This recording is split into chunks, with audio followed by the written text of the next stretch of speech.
Hello everybody. मैं पूनम गुप्ता आज आपको कुछ अपने बारे में इंट्रोडक्शन देने जा रही हूँ। कि मैं सबसे पहले मैं आपको बताना चाहती हूँ कि मेरे कई वर्टिकल्स हैं, जिसमें सबसे पहला मेरा एक एनजीओ है टुगेदर वी कैन फाउंडेशन के नाम से, और जिसको हमने 11 जनवरी 2019 को हमारे यहाँ ये इसका इंसेप्शन हुआ था, ये स्टार्ट हुआ था और आज लगभग 4 साल से ज़्यादा समय हो चुका है। जिसके अंदर हमारा जो मेन फोकस एरिया होता है, जो मेन ऑब्जेक्टिव है, वो है फूड सेफ्टी। फूड सेफ्टी के तहत हम लोगों तक जाना चाहते हैं कि लोगों को खाने पीने की आदतें किस टाइप से करनी चाहिए। और दूसरा जो एफएसएसआई की इनिशिएटिव है, एफएसएसआई के एक डिपार्टमेंट है जो कि स्पेशली फूड के कार्यक्रम के लिए बना हुआ है, जिसमें हम लोगों को रोग मुक्त करने का कार्यक्रम है। इस एफएसएसआई को जो चलाने वाली संस्था है वो हमारी हेल्थ मिनिस्ट्री है। उसके अंदर कई सारे इनिशिएटिव हैं, जैसे ईट राइट इंडिया, हमारा आज से थोड़ा कम, आजकल मिलेट मेला चल रहा है, जैसा कि आप सबको पता है कि इंटरनेशनल मिलेट ईयर है। तो पूरे इंटरनेशनल के अंदर हम मिलेट डे मना रहे हैं।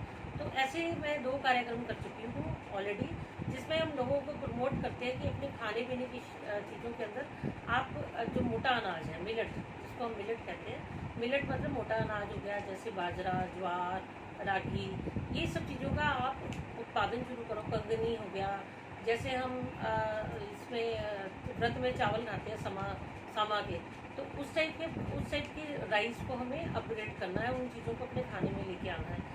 क्योंकि जैसा हम जानते थे कि हरित क्रांति के बाद हमारे यहाँ पे एक प्रॉब्लम आ गई थी कि अनाज को उत्पन्न कैसे करना है। तो उसके लिए हमारी सरकार ने गेहूँ और चावल, उन 2 चीज़ों को मेन चुना था। तो लेकिन उससे बीमारियां बढ़ती गई, क्योंकि जो हमारी कनक होती है, जिसको गेहूँ कहते हैं, गेहूँ के अंदर ग्लूटन बहुत ज़्यादा होता है। तो ग्लूटन से क्या हो गया कि हर दूसरा व्यक्ति डायबिटीज़ का शिकार होने लग गया। और जो दूसरी बात देखी जाती है कि वो जो है कि आपके जो गेहूँ है और आपका धान है, उसके अंदर सबसे ज़्यादा पेस्टिसाइड दिया जाता है ताकि उसको बचाने के लिए। एक तो क्या होता है कि जब इसका पेस्टिसाइड हम नीचे देते हैं, इसकी जड़ों में देते हैं, तो ये ऊपर तक इसकी डली तक आ जाता है, जो कि खाने में भी हमें हानिकारक होता है। और जितना आप देखते होंगे कि कार्सिनोजेनिक जो फैक्टर्स हैं वो इसी वजह से बढ़ते जा रहे हैं। और डायबिटीज़ को तो आप देख ही रहे हैं कि हर दूसरा तीसरा व्यक्ति डायबिटीज़ का शिकार होता जा रहा है। लेकिन मिलेट के अंदर हमारे 2 फायदे हैं मिलेट को, क्योंकि इसको रिपेयरिंग एक तरह से खाना बोला जाता है कि हमारी बॉडी के अंदर रिपेयर करता है। रिपेयर करने का मतलब है कि ये हमारे विटामिन को पूरा करता है, हमारे मिनरल्स को पूरा करता है। तो इस टाइप के जो प्रोग्राम्स हैं हम लेके आ रहे हैं। और दूसरा, हम अपनी एनजीओ के अंदर जो हमारा फूड डे वो हम मनाते हैं। ईट राइट इंडिया के जितने कैंपेन्स होते हैं उनको लोगों तक प्रमोट करते हैं।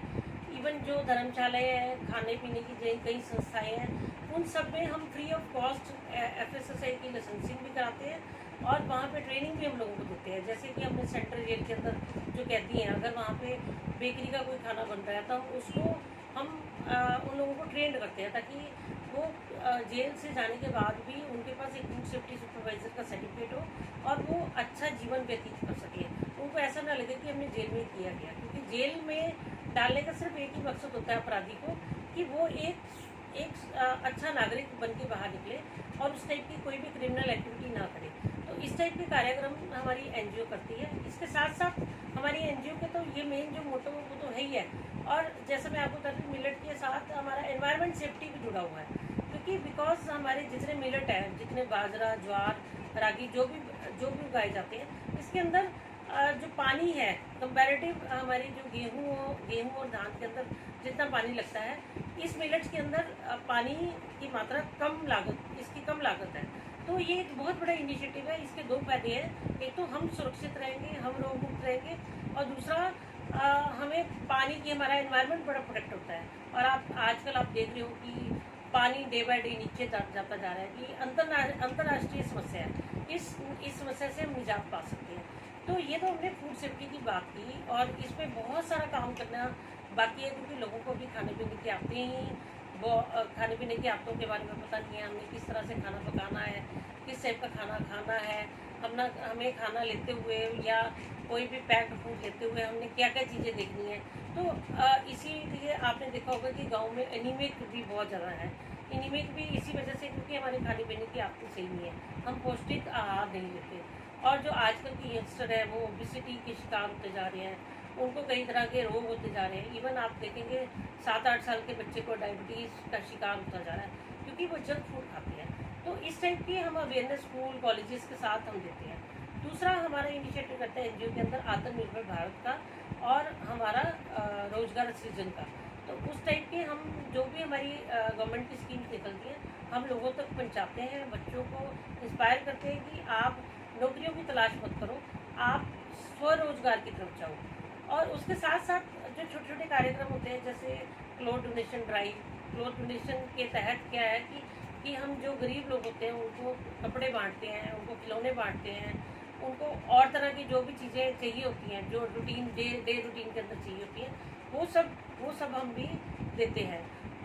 और ये तो हमारा रहा एनजीओ का एक प्रोस्पेक्टिव, और जिसके अंदर हमारी जो एनजीओ है इसने लगभग अपनी सारी की सारी फॉर्मेलिटी पूरी की हुई है। 4 साल से अधिक वर्ष हो गए और हम अभी तक जो भी हम काम कर रहे हैं हम छोटे मोटे फंड किसी इंडस्ट्री से लेके हम काम करते हैं। अदरवाइज़ हमें कोई सीएसआर एक्टिविटी नहीं मिलती। तो मेरी आप सबसे गुजारिश है, एक तो हमें सीएसआर एक्टिविटी के साथ जोड़ा जाए, हमें थोड़े गवर्नमेंट फंडिंग मिले, क्योंकि हम अपनी एनजीओ के तहत एक एफएसएसआई के इनिशिएटिव को बहुत बड़ा मुकाम बनाना चाहते हैं।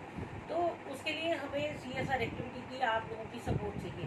और दूसरा इसके साथ साथ मेरा एक स्टार्टअप चल रहा है और मेरी एक पीएमएजीपी यूनिट चल रही है, जिसके अंदर हम आयुर्वेदिक के प्रोडक्ट्स बना रहे हैं, हर्बल कॉस्मेटिक के प्रोडक्ट्स बना रहे हैं, हमारे वेटनरी फीड सप्लीमेंट बना रहे हैं, मतलब उसमें भी हम न्यूट्रिशन लेके आ रहे हैं। और जैसा कि मैं उसके साथ साथ मेरा एक और वर्क है जिसमें मैं एफएसएसआई की लाइसेंसिंग करती हूँ, एफएसएसआई की ट्रेनिंग देती हूँ और थर्ड पार्टी इंस्पेक्शन करती हूँ। तो लास्ट मोर देन 25 ईयर से मैं इस लाइन के अंदर हूँ, इंस्पेक्शंस करती हूँ। तो इस वजह से क्या है कि मुझे ऐसा लगता है कि जो भी काम करें तो मैं अच्छा करूँ। अगर मैं एनजीओ में काम करना चाहती हूँ तो वो अच्छा करूँ, अगर मैं अपनी कंपनी के अंदर अपने प्रोडक्ट को लॉन्च करना चाहती हूँ तो मुझे ऐसा लगता है कि वैल्यू फॉर मनी हमेशा लोगों को लगना चाहिए। तो मेरे 2 ब्रांड हैं, 30M और ओला, ये 2 ब्रांड के साथ मैं काम करती हूँ, जिसमें जो ओला है हमारा हर्बल कॉस्मेटिक है और 30M हमारा आयुर्वेदिक ब्रांड है।